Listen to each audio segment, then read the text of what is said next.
Mesdames, Messieurs, bienvenue à cette édition du Journal de l'économie de ce 27 décembre 2022. Nous sommes également en direct sur nos différentes plateformes YouTube et Facebook. Le journal démarre à l'instant.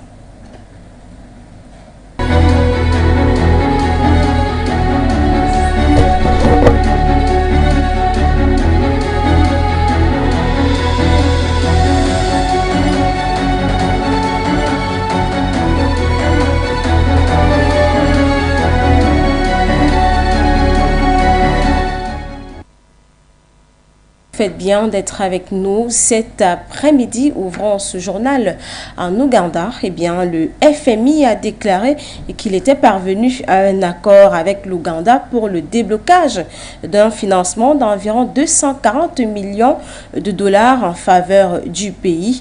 Le financement est destiné à soutenir les réformes mises en œuvre dans le pays. Reportage.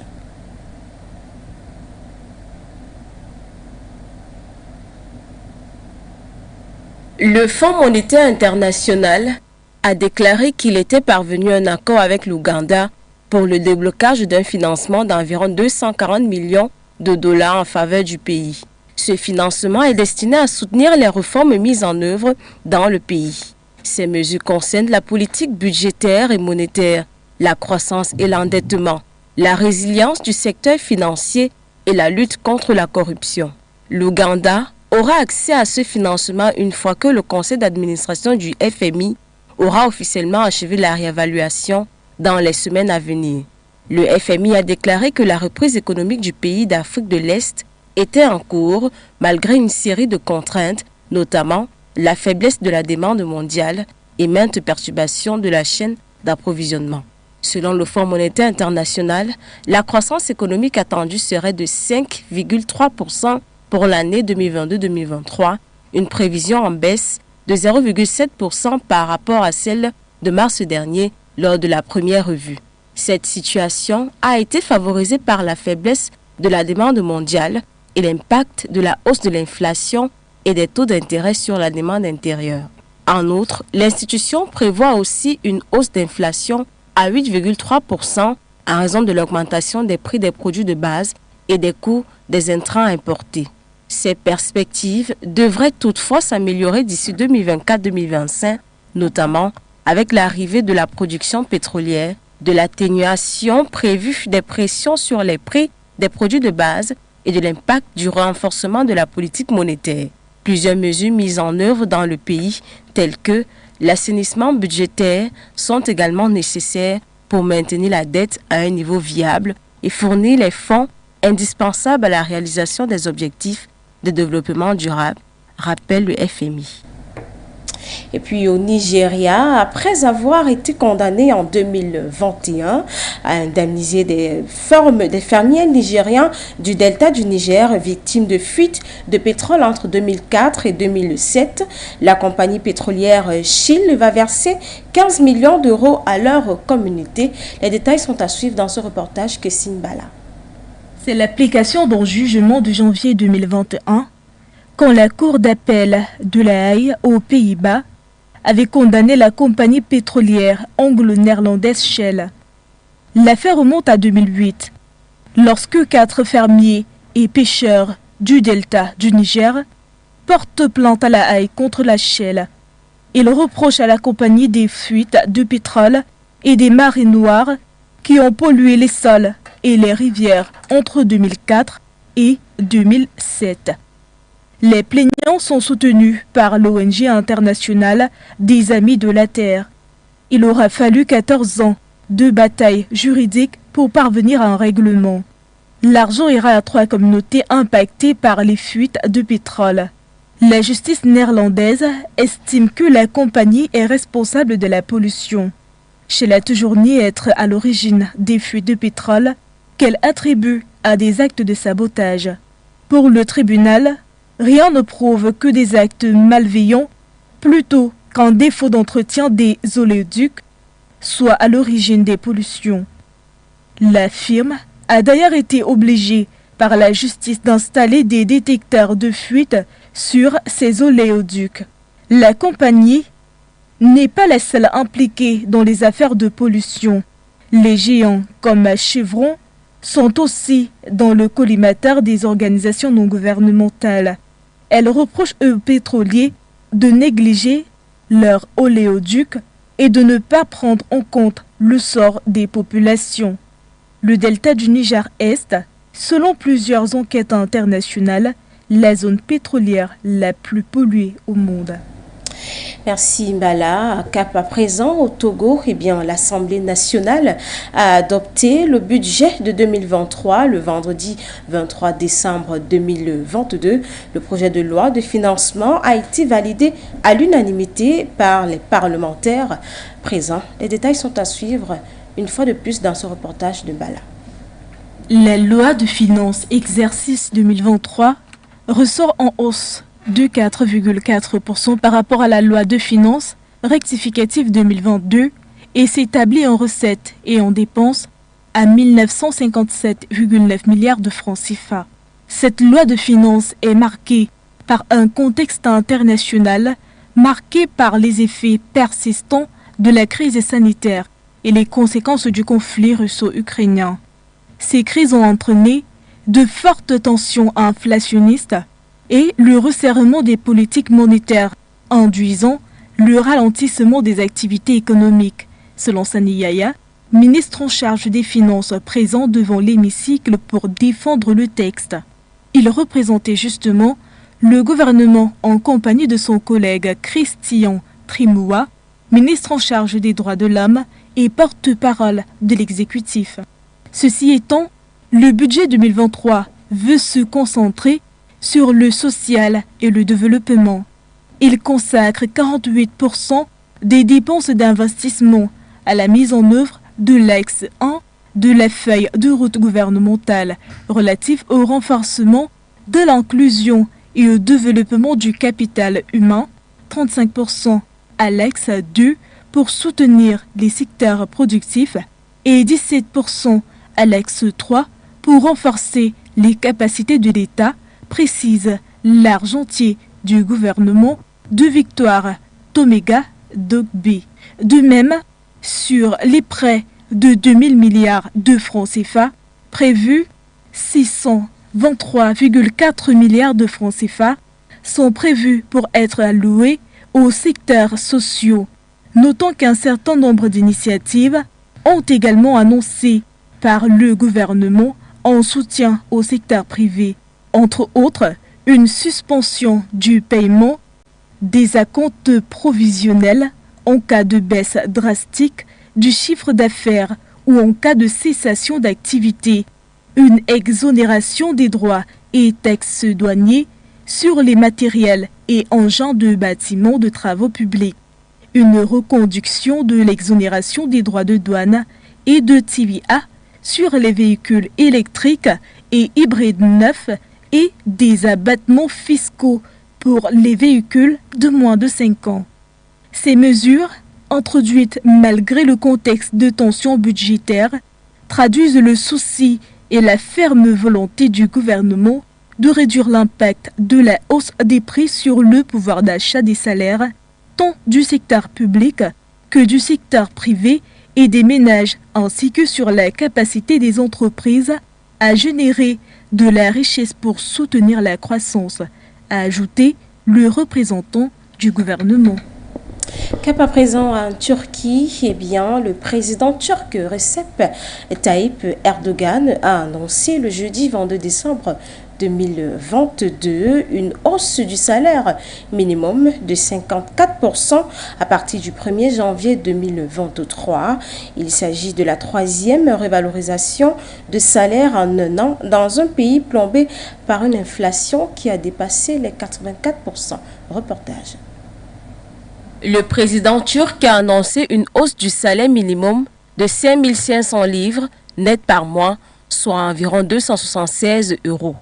Le SMIC turc passera donc de 8 500 livres, soit l'équivalent de 427 € mensuels en janvier.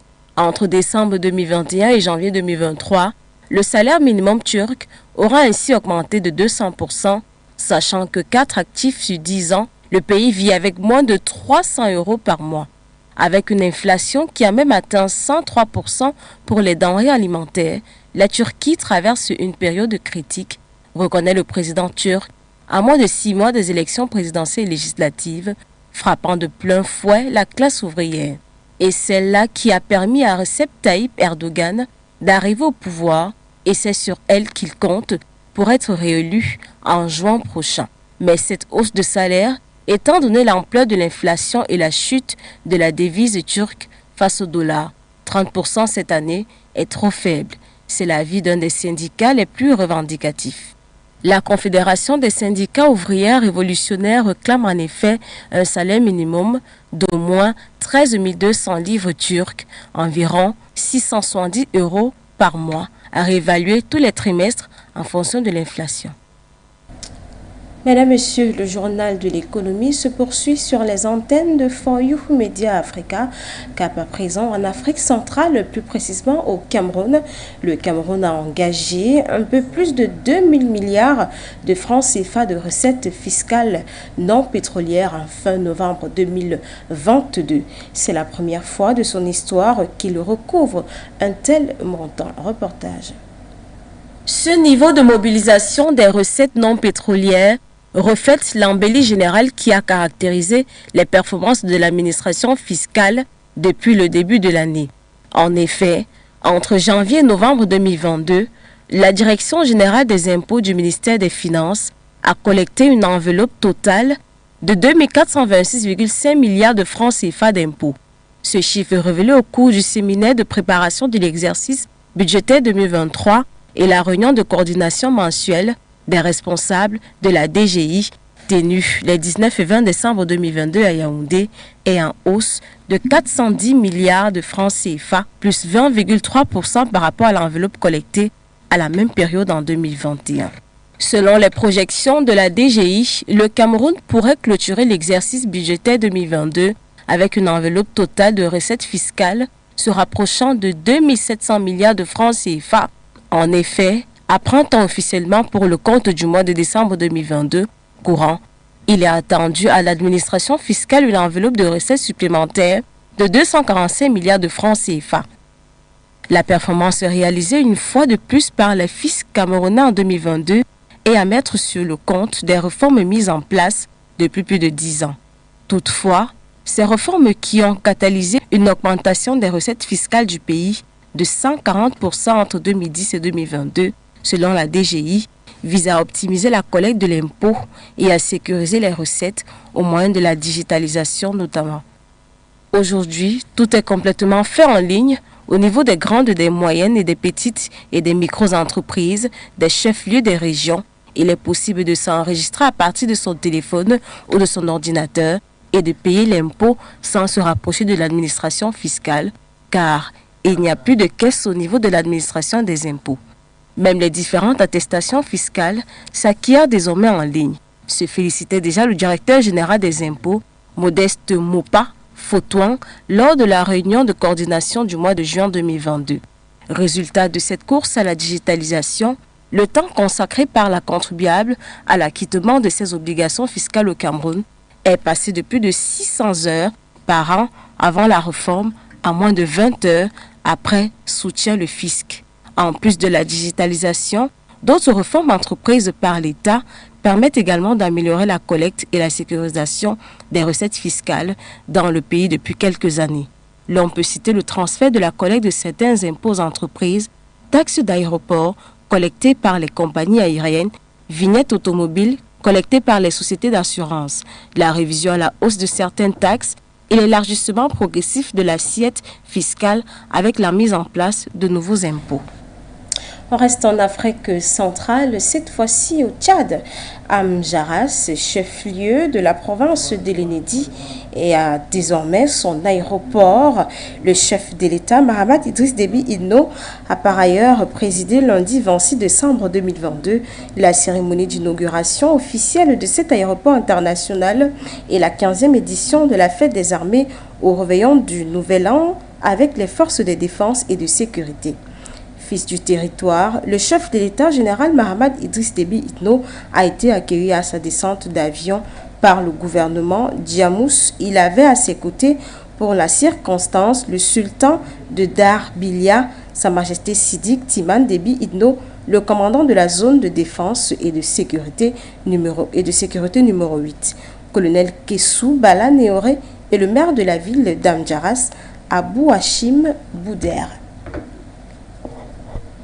Mesdames et messieurs, après l'Afrique centrale, on fait un escale en Afrique de l'Ouest, plus précisément au Mali. Lutte contre la vie chère, l'exportation des céréales suspendue par le gouvernement malien. Le Mali a décidé de barrer la route à la cherté de la vie des populations.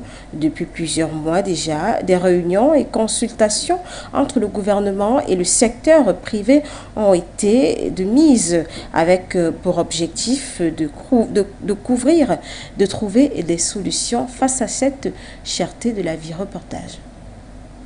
En raison des difficultés d'approvisionnement des populations en denrées alimentaires, le gouvernement a décidé de la mise en œuvre de certaines mesures de sauvegarde, au nombre desquelles la suspension jusqu'à nouvel ordre de l'exportation et de la réexportation des céréales sur toute l'étendue du territoire national. L'information émane de la Direction générale des douanes qui, dans une lettre circulaire en date du 21 décembre dernier, invite ses représentations régionales à prendre les dispositions nécessaires pour l'application immédiate de la mesure gouvernementale. Il faut rappeler que dans sa politique de lutte efficace contre la cherté de la vie au Mali, le gouvernement de transition a adopté le lundi 15 novembre 2021 une ordonnance qui fixe le prix de certains produits de première nécessité sur l'ensemble du territoire national. Il s'agit du riz, de l'huile comestible, du sucre, du pain. Pour assurer le strict respect de ces mesures, le ministre de l'Industrie et du Commerce a invité respectivement le directeur général du Commerce, de la Consommation et de la Concurrence, le directeur général de la Police d'État et le directeur général de la Gendarmerie nationale, tous à leur charge de saisir et de sanctionner toute violation de cette décision conformément à la législation en vigueur. Parlons à présent du Rwanda. Eh bien, le pays se classe au premier rang des pays à faible revenu ayant l'économie la plus innovante. Selon les derniers indices mondiaux de l'innovation, le pays d'Afrique de l'Est se classe au premier rang de son groupe de revenus devant Madagascar et l'Éthiopie et occupe la 9e place du groupe des pays d'Afrique subsaharienne. L'indice mondial de l'innovation 2022 au G2 suit les tendances de l'innovation dans le monde. Il évalue la performance en matière d'innovation de quelques 132 économies tout en mettant en évidence les forces et les faiblesses de l'innovation. L'île Maurice, l'Afrique du Sud et le Maroc sont les nations africaines les mieux classées, respectivement 45e, 61e et 67e, alors que la Mauritanie, le Burundi et la Guinée ont les économies africaines les moins innovantes. Le rapport fait l'éloge des politiques du Rwanda pour faire des affaires et ses articles scientifiques et techniques qu'il cite parmi les points forts de la nation. Sur les 26 pays les plus performants en matière d'innovation, 8 proviennent d'Afrique subsaharienne, le Kenya, le Rwanda et le Mozambique étant en tête. La Suisse, les États-Unis et la Suède sont en tête de l'indice d'innovation mondiale. Mesdames et messieurs, c'est avec cette note du Rwanda que nous fermons cette édition du Journal de l'économie de ce 27 décembre 2022. Merci d'avoir été des nôtres. Restez connectés sur nos antennes.